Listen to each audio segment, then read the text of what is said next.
This figure shows us a Nissl stain section through the lumbar level of the human spinal cord. And if you've not yet taken the time to see my overview of the internal anatomy of the spinal cord, this might be a good time to pause and have a look at that particular tutorial. I think that will help you out with some aspects of where we're going to go over the next few minutes. If you have seen that, great. Let's go ahead and move on. So I won't go through the detail of the organization of the gray matter and the white matter of the spinal cord. Rather, I'll draw your attention to the ventral horn and to a set of columns of neurons that we call laminae 7 through 9. And it's these columns that contain our lower motor neurons. And even at this lower magnification, I think you can see that in this region of the ventral horn, we have these large neurons that are present. And of course, I'd like to show you those in more detail. And so just to give you a higher magnification view of what they actually look like, here we see some lower motor neurons, and they have a very characteristic morphology to them. They, first of all, are very large cells. They have sort of a multipolar shape. This is a Nissl stain, so we're not seeing all of the dendrites that are extending off in various directions. But what we see is a cytoplasm that's just full of darkly staining Nissl substance, which is indicative of rough endoplasmic reticulum and the production of proteins.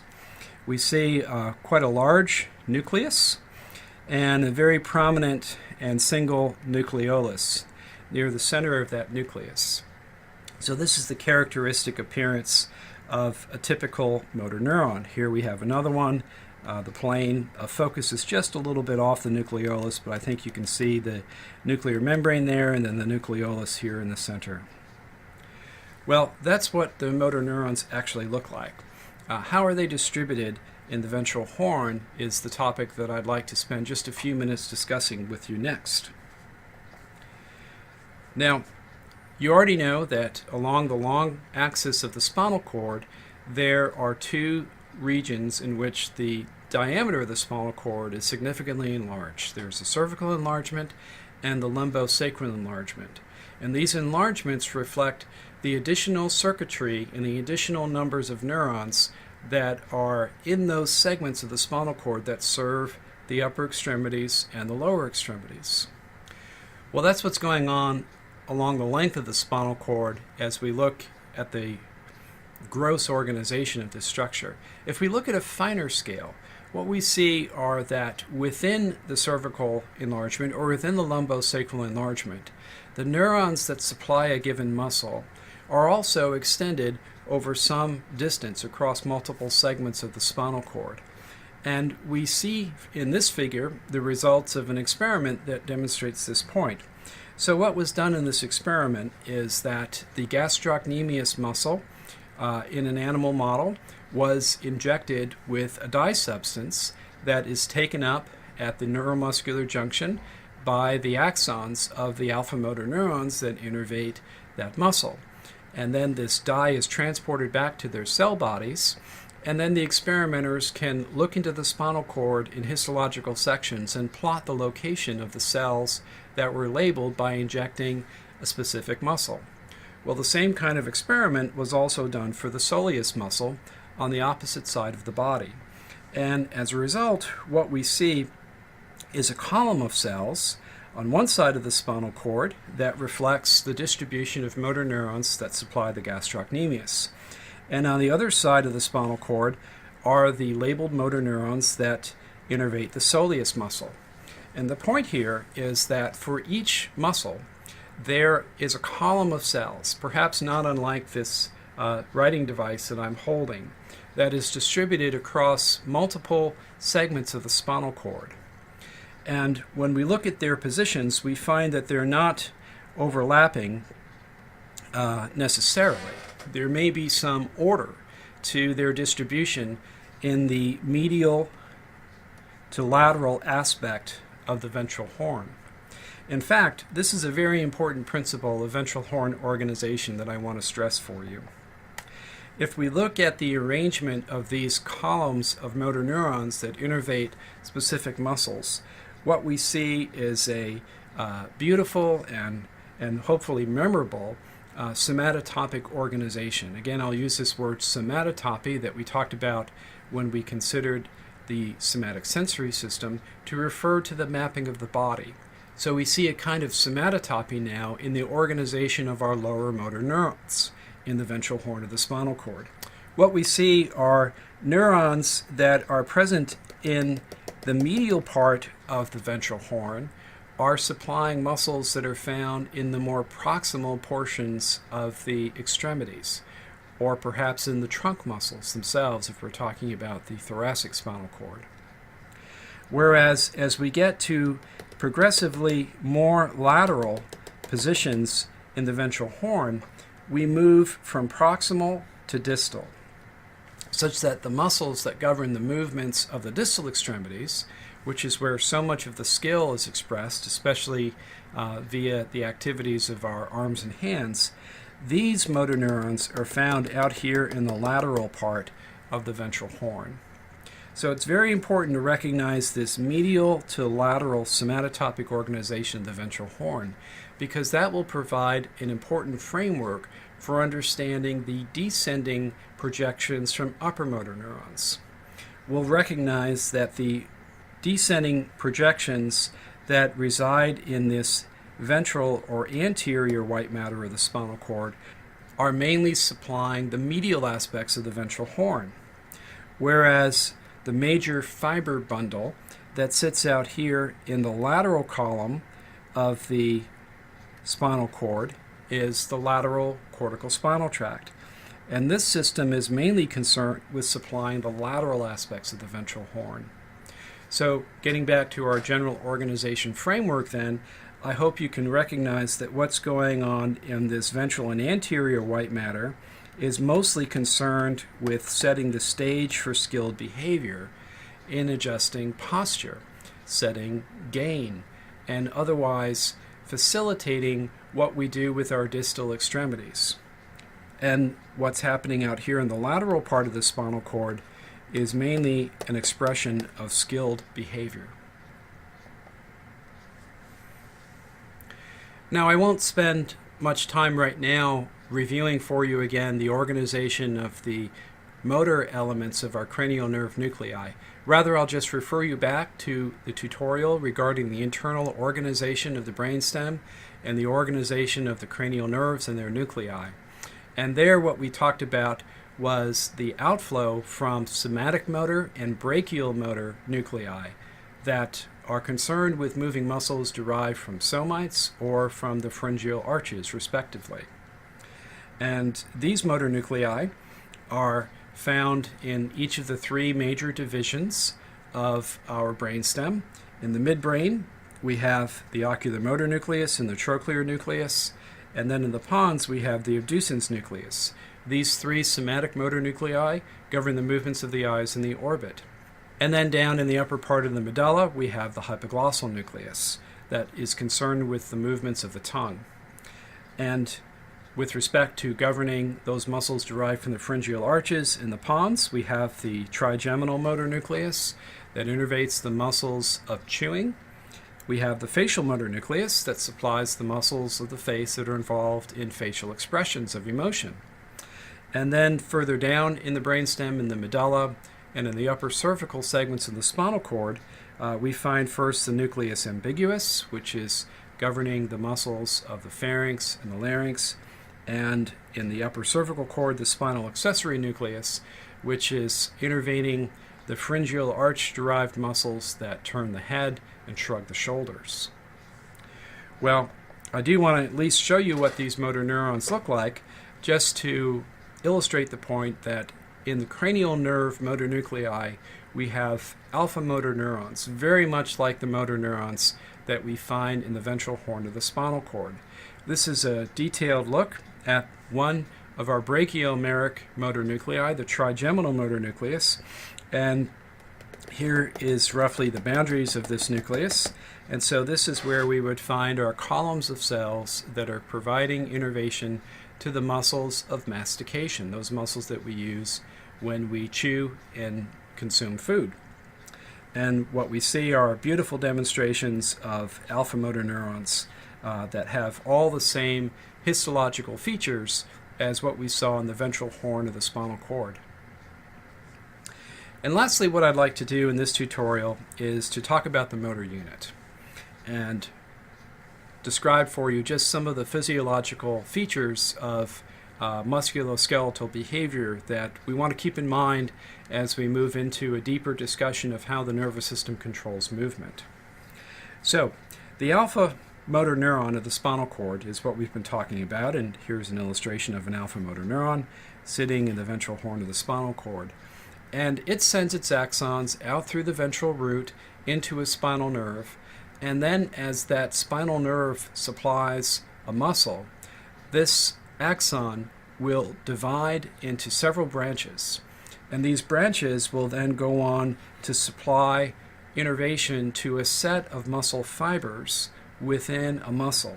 And these muscle fibers tend to be broadly distributed within that muscle.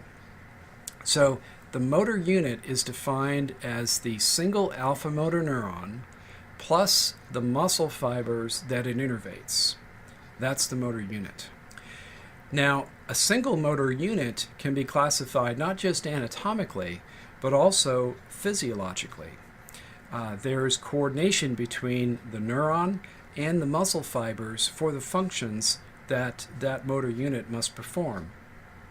So from a physiological perspective, there are biochemical and even neural specializations that allow these three types of motor units to contribute to physiological activities of entire muscles in distinct ways. First, we have a type of motor unit that we classify as being slow. This is a motor unit that doesn't generate a whole lot of force, and it does so fairly slowly. So what we're looking at is the response to a single action potential that is applied to the axon that innervates a particular set of muscle fibers. Now, if that action potential arrives at a different collection of muscle fibers, we might see a more significant amount of force generated, and it might happen more quickly. This we call the fast fatigue resistant motor unit. And then if we apply that action potential to yet a third motor axon, we might find a much larger amount of force generated very rapidly by the contraction of a muscle fiber that happens to be innervated by that axon. If we saw that kind of physiological profile, we would know that we're dealing with a fast, fatigable motor unit. Now, if we applied a series of pulses, not just an individual shock, but a train of pulses, we might find something that looks quite similar, except now we would see evidence of sustained response. And so with the activation of the slow motor unit, notice how each individual contraction takes some time, and we build up our steady state level of force production and can sustain that over the duration of the brief train of pulses that is applied in this experiment. The fast fatigue resistant motor unit does considerably better with force production, as can be seen, and notice that it takes much less time to generate that force. And I want you to notice what happens when we get to our fast fatigable motor unit. Of course, this is going to give us the greatest amount of force generated with activation of the axon that supplies this set of muscle fibers. And the force that's generated happens very rapidly. But notice that even over the duration of about a second or so of stimulation, there is some decrement in the amount of force that can be sustained over time. And so it's for this reason that we talk about the fatigue profile of these motor units. And that, of course, can be seen if we extend our stimulation not just over a second or so, but over many minutes. And what we find is that our slow motor units are those that can maintain their maximum amount of force production for a very long period of time. Not indefinitely, of course, but for a long period of time.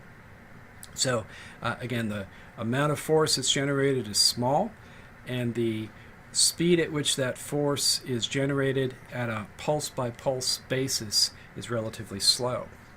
Our fast fatigue resistant motor units do considerably better. They do fatigue, but there is a healthy amount of sustain to the amount of force generated over a long period of time, at least over several minutes. Now, if we look an hour later, now we see evidence of the fatigue that is set in and the ability of these motor units to keep pace with the commands that are coming down the axon. Lastly, our fast fatigable motor units are those that generate the most force, and they do so very quickly, but they're really only good for a few minutes of activity. They fatigue quite rapidly, and after just a couple of minutes of activity, they're just not able typically to sustain the commands that are arriving down their axons. Now let's put all this together in terms of behavior. These are data from an animal experiment looking at the transition from standing all the way up through a more explosive type of motor activity, jumping. And what we see is that to maintain posture, we rely on our slow motor units, and that makes good sense because speed is not an issue. Typically, the amount of force that's needed to maintain posture is relatively low, and we certainly want to activate motor units that are resistant to fatigue. And so as we transition now from maintaining a steady posture while standing to actual locomotion, now we engage next our fast fatigue resistant motor units. This will allow us to generate more force, to do so at a moderate pace that's necessary for a transition from standing to walking, and even progressing through an increase in pace of locomotion. But once we get into a full-out run, or in this animal model, a gallop, and certainly as we approach the most explosive of our motor outputs, we have to engage our fast fatigable motor units, but we do so only strategically. So this sequential progression from slow to fast fatigue resistant to fast fatigable motor units is called the size principle, because it's the principle through which we recruit motor units of different sizes. Now, a point I probably should have made in the previous slide, one reason why our slow motor units generate a small amount of force is that they tend to be the smallest of the motor units, associated with just a few number of muscle fibers. Now, these muscle fibers do have biochemical specializations that also limit the amount of force that each fiber can generate, but the size of the motor unit tends to be small. Whereas the fast fatigable motor units, these are the largest motor units that we have. And recall again that when we talk about the size of the motor unit, we're talking about the numbers of muscle fibers that are innervated by a single alpha motor neuron. And in the case of our fast fatigable motor units, there can be several fold more muscle fibers innervated than what we find in a typical slow motor unit. And those muscle fibers that are supplied by these fast fatigable motor units are biochemically specialized to generate a maximal amount of force very, very quickly. So this size principle provides an important advantage for coordinating the output of our motor units. It allows for a matching of the physiological properties of different types of motor units with the demands of the specific behavioral task. Now, that's not to say that this plan for coordinating the outflow from our lower motor neurons to these specific types of motor units is not subject to change. It is. Even these muscle fiber characteristics that allow a muscle to either resist fatigue or to be susceptible to fatigue, even those biochemical properties are subject to plasticity, as are the physiological properties of the motor neurons that they innervate. Now, this is a matter for exercise physiology, and we won't go into much depth at all, but let me suffice to say that it is possible to slow the physiological properties of our motor unit.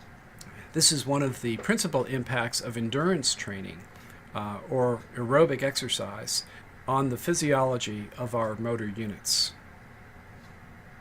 Well, let me pause there and we'll take a break, and we'll come back with our second part, where we will consider the organization of the circuits of the spinal cord as they express reflexive activity.